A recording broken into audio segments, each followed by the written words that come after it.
hari ini Tuan Yang Terutama Tun Governor Melaka telah merasmikan klinik kesihatan Sri Tanjung di Melaka.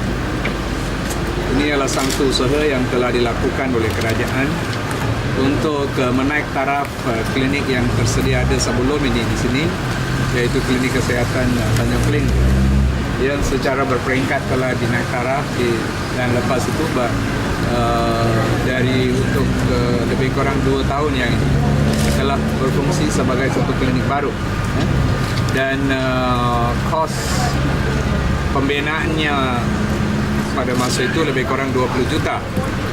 Dan klinik ini menyediakan pelbagai jenis perkhidmatan selain daripada perkhidmatan outpatient, emergency treatment dan klinik perkhidmatan pergigian.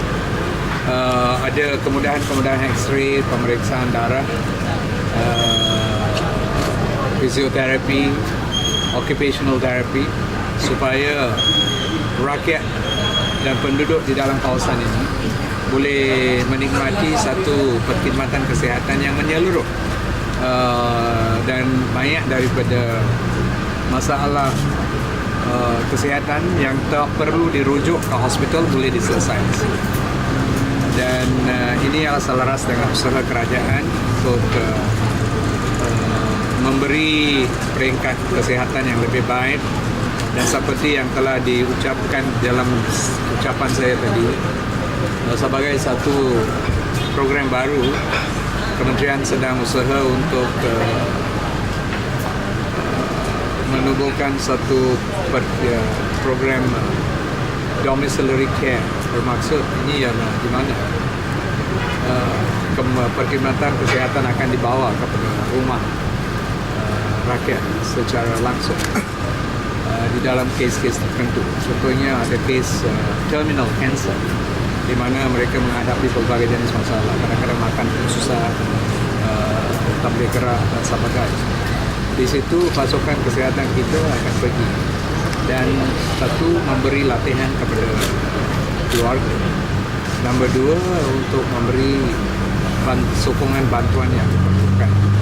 Tujuan mengapa kita telah mewujudkan perkhidmatan sedemikian ialah untuk mengurangkan jumlah mereka yang kena dimasuk ke hospital secara kronik.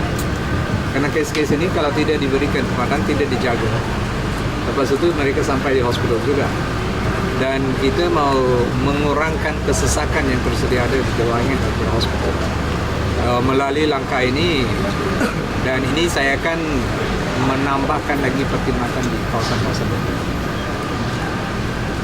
Pada tahun ini kita dah beri Melaka, baru-baru ini di dalam 2-3 bulan ini, negeri Melaka lebih kurang 14 juta ringgit untuk melengkapkan pelbagai jenis peralatan di dalam hospital dan klinik yang berkurang.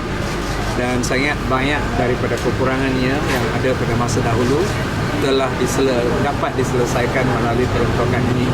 Dan kita beri ini pada bulan September, dan mereka kena habis gunakan duit ini sebelum hujung tahun. So di dalam 3 bulan ini mereka telah mendapat peluang untuk menyelesaikan beberapa daripada isu yang telah berlanjutan di dalam beberapa sektor di dalam bidang kesehatan. Okey. Yang berkhidmat. Ya. Program tu charge program yang di rumah. Ya. Charge bayaran. Tak. Kerajaan mana ada kena charge untuk apa-apa? Tadi. Ya, secara berfasa kita sudah mula di dalam beberapa tempat di dalam negara kita. Dan kita akan memperluaskan itu sebagai satu unit tertentu atau program tertentu di dalam rancangan Malaysia Kesehatan. Kawasan banyak di beratur tempat di negara. 140 tim, 140 pasukan. Maksudnya 140 tempat kita ada perkhidmatan. Start bila dulu kau keluar? 6 months? Ya, daripada Jun tahun ini. Itu apa sekarang tadi ada cakap daripada mengenai hospital swasta itu. Jadi apa langkah-langkah kerajaan untuk lakukan kemudahan kerajaan ni dia apa jurang dia tu tak terlampau jauh dengan hospital swasta. Sekarang pun jurang tak ada. Cuma orang yang ada duit boleh pergi sana dan dapat perkhidmatan secara terus. So kalau di dalam 10 orang, 1 orang yang mampu pergi ke swasta, yang 9 bakal lagi kamu akan datang ke hospital kita. So itu yang menjadi masalah. So jumlah mereka yang datang ke hospital di kerajaan ini terlampau banyak. So kalau ada satu MRI scan, contoh di Melaka Hospital, dan ada satu MRI di pantai atau di Mahkota, kalau jumlah pesakit yang datang sini 100 orang, yang pergi ke sana only 10 orang, memang di situ you kena tunggu jangka masa pendek lah. Tapi ini tidak boleh dielakkan. Kalau you minta hospital tambahlah 10 MRI scan, ya boleh, itu pun harapan saya. Tapi duit siapa mau bagi? So ini yang masalah. Ini yang masalah. So di dalam perkhidmatan kesehatan kemudahan disediakan, tetapi kerana jumlah mereka yang kita beri perkhidmatan dan dengan masa bila mereka nampak kenaikan harga perkhidmatan di swasta, lagi banyak yang datang mendapat perkhidmatan di government. So jumlah mereka yang datang semakin lama semakin tambah, dan kita pun cubalah seberapa banyak yang boleh dengan peruntukan yang disediakan oleh kerajaan untuk memperluaskan. Tetapi saya kena mengakui bahawa keperluan ini memang lebih daripada apa yang kita boleh sedia. Betul sih, nak yang Mexico macam mana boleh macam yang Mexico, kumpai yang Mexico yang itu saya dah beritahu di dalam postcard yang lalu. Banyak yang makanan yang dijual macam herbal, traditional dan sebagainya. Kalau mereka jatuh di dalam lingkungan ubat, mereka kena daftar dengan kita. Kalau dia dikatakan sebagai makanan, memang dia tidak akan didaftar dengan kita. Dan makanan pun ada, kalau 10 orang makan satu benda atau 100 orang makan, 99 orang mungkin okey. Mungkin ada 1-2 orang yang tak boleh terima. Dan perkara ini susah untuk pastikan. Contohnya yang kacang goreng, peanuts banyak daripada kita makan, tapi ada yang kalau makan peanuts ini boleh hampir-hampir mati pun ada juga. So this is reality. So kita kena berjaga-jaga. You have to be very careful. You kena berjaga-jaga. Kalau benda yang tak biasa, tak tahu, kalau boleh elakkan.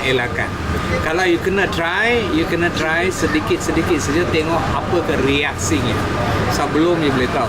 Tapi kalau di dalam jangka masa lama kita nampak satu-satu benda ini memberi kesan yang buruk kepada majority, dan kerajaan akan ambil tindakan untuk mengharamkan benda. So kita akan pantau keadaan ini untuk lihat ada ke this is really going to give problem to majority, dan boleh diharamkan melalui Kementerian Kesihatan kerjasama dengan Kementerian Pertanian. Okey. cadangan komuniti untuk nak bina hospital. Cadangan diterima secara baik, tapi niatnya baik, tapi bergantung kepada peruntukan yang diberi kepada kita dan macam mana keperluan ada di seluruh negara. Dan kita ada banyak yang sudah tunggu lama-lama pun ada juga. So daripada segi itu kita akan cuba seberapa banyak yang boleh untuk bantu, mau ke hospital baru, ke hospital tambahan, ke blok tambahan, ke satellite hospital, ke satu cara yang kita kena cari supaya apa yang memperjuangkan oleh Yang Amat Perdana Menteri ini boleh dicapai dan rakyat di Melaka ini boleh mendapat satu perkhidmatan. That's the asas. Okay? Dalam WhatsApp tersebar luas tentang this hospital di Kalkunta, they spend 1.5 million for each bed, and the hospital itself overspent. Well, costing ini, see, when they say 1.5 million per bed, is not the harga katil. See how it's how if you build a 100-bed hospital in Malaysia now, 100-bed hospital, the cost of building that hospital, tanah, bena hospital, equipments, everything will approximate cost today's figure will be about 120 million ringgit if you're building a 100-bed hospital. That's a figure. This is the building, the land, the bed, the equipment, the X-ray, semua termasuk, right? So the figure is between that. Some hospitals can be not 120 million, can be 100. They are saying that Paribunta in that ratio is 140 million.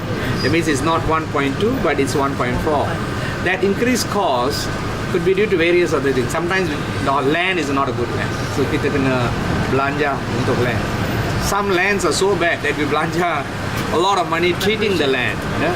Then the filing becomes an issue. Cost itu tambah. So benda-benda ini ada. So this is the overall costing of the hospital. Paribunta berapa katil? 7. See? So the cost, the issue was Paribunta was the land. That's why kadang-kadang we reject a lot of land given by state governments for building hospital. Because sometimes state governments don't give us the best of land. Huh? So then if they don't give us the best of land, we have to spend a hell of a lot of money trying to restore the land and to make that its function. So this is the reason. Right? So how much of the land cost is the Paribunta then? Land cost. 1 acre, 1 million. Perawatan tanah. What is the total for land? Land? 20 acres. So we spend about 20 million for land. For the total land cost? Land treatment. Land treatment. Perawatan tanah. That means there's no cost overrun. There's no cost overrun in The cost overrun is in the land. the land. Right? Okay? MIC tu ada Apa itu? Masih sehat. Masih semua sihat. Lebih sehat. Masih tak apalah, kita boleh selesai isu di dalam keluarga. I have actually told KSU yesterday. I'm also upset that what happened with Tanjung Malim. Kesian juga. Two things we are doing. We are upgrading our ambulance so that more modern, better ambulance where the risk of skidding is lower. So by process, we are outphasing all the old high ambulance and getting new ambulance. And then our drivers actually are trained in defensive driving. So we will emphasize on the defensive driving so the risk to them is better. We are very serious about ensuring that the safety of the ambulance drivers, the patients and the staff in the ambulance is protected. Okay?